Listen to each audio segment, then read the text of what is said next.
Днес започваме едно 30-дневно пътешествие към по-здраво тяло.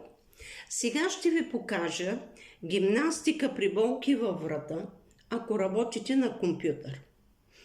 Накланяте главата бавно встрани, задържате и след това сменяте посоката.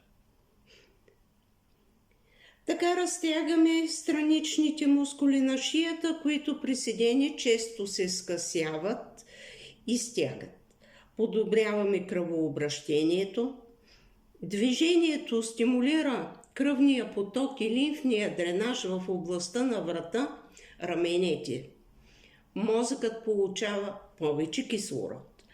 Облегчаваме напрежението в нервите. Лекото движение освобождава притиснатите нервни окончания, което може да намали главоболие или изтръпване на ръцете.